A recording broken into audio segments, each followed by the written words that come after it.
मेरे दिव्य गुरुदेव श्री परमहंस योगानंद जी के द्वारा ये टॉपिक ईश्वर प्राप्ति के लिए ईश्वर के प्रति निष्ठावान रहें। बुक मानव की निरंतर खोज, पेज नंबर 491 491। किसी व्यक्ति के चेहरे पर यह देखना आसान है कि वह ईश्वर का प्रेमी है अथवा नहीं। सच्चे भक्तों को प्रभु के प्रति उनकी भक्ति में कट्टर कहा जाता है। एकमात्र उचित कट्टरता ईश्वर के प्रति निष्ठा ही है। दिन और रात ईश्वर के ही विचारों में रहना। इस प्रकार की निष्ठा के बिना ईश्वर को पाना असंभव है।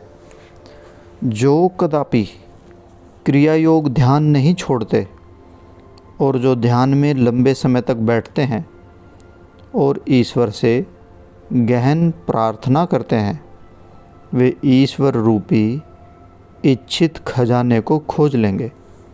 यह संसार केवल एक सपना है।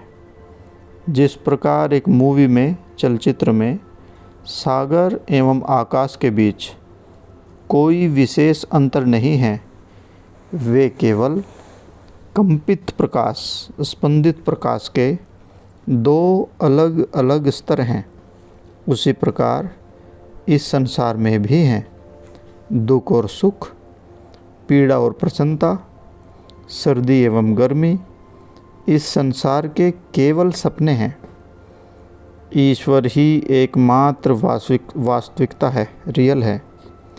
हमें सदा यह प्रार्थना करनी चाहिए कि किसी भी परीक्षा अथवा लालच या प्रलोभन में कभी वह शक्ति नहीं होगी जो हमसे ईश्वर को भुला सके।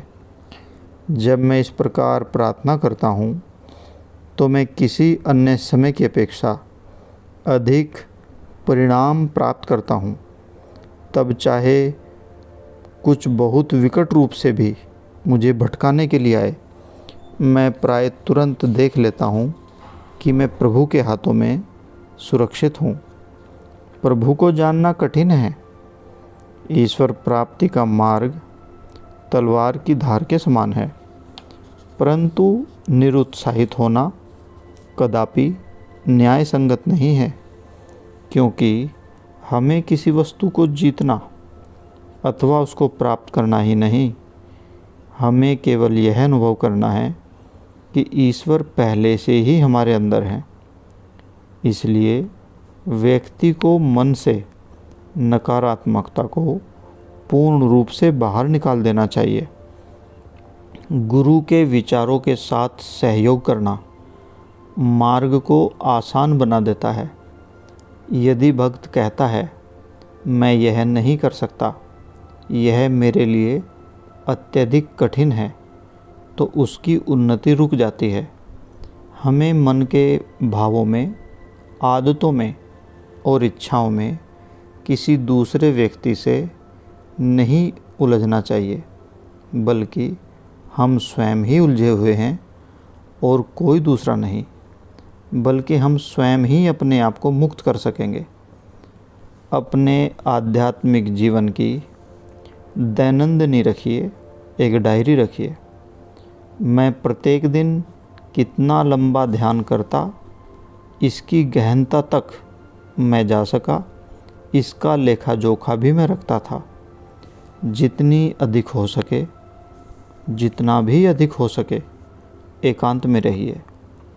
अपने खाली समय का समय लोगों के साथ केवल सामाजिक कार्यों के करने के लिए या मिलने जुलने में व्यर्थ मत कीजिए। ईश्वर के प्रेम को संगति में ढूंढना, भीड़ में ढूंढना कठिन है। ईश्वर मौन में खोजे जाते हैं और क्रिया योग ध्यान आपको मार्ग दिखाती है। मनुष्यों की आत्माओं में ईश्वरीय चेतना को स्थापित करने में मेरी अत्यधिक रुचि है। मैं समझता हूँ अन्य सब कुछ बेकार है। योगदास सत्संग सोसाइटी सेल्फ रियलाइजेशन फेलोशिप का एकमात्र उद्देश्य है व्यक्ति को ईश्वर के साथ पर्सनल व्यक्तिगत संपर्क बनाने की शिक्षा देना। जो प्रयास करते हैं वे प्रभु को पाने में असफल नहीं हो सकते। अपने हृदय में दृढ़ प्रतिज्ञा करें और भगवान से प्रार्थना करें कि उनको पाने के लिए दृढ़ इच्छा का आपको आशीर्वाद दे, ताकि आप इस संसार की बेकार की भटकनों में अधिक समय बिना बात व्यर्थ में न गंवाएं। परमपिता से प्रार्थना करें, क्योंकि हम कार्य करने के लिए, भगवान से ऐसा कहें, क्योंकि हम कार्य करने के लिए आपकी सृष्टि के नियमों से बंधे हैं। अतः हम अपने कर्तव्यों को केवल आपको प्रसन्न करने के लिए करें। हमें प्रत्येक क्षण आशीर्वाद दें, जिससे हम यह अनुभव करें कि आप खाने अथवा सोने अथवा किसी भी वस्तु से अधिक महत्वपूर्ण हैं। हमें आशीर्वाद दें कि हम आपकी परीक्षाओं का सामना करने में समर्थ बने और विषय शक्ति, इंद्रिय प्रलोभन से भयानक प्रलोभनों से बच सकें। हम सब आपकी संतानें आपके हृदय का मुकुट बने। और आप में से प्रत्येक के लिए मेरी यही प्रार्थना है कि आज से आप ईश्वर के लिए सर्वोच्च प्रयास करें, गहन ध्यान करें, क्रिया योग ध्यान करें और उस प्रयास का त्याग आप तब तक नहीं करेंगे जब तक कि आप प्रभु में स्थापित ना हो जाएं।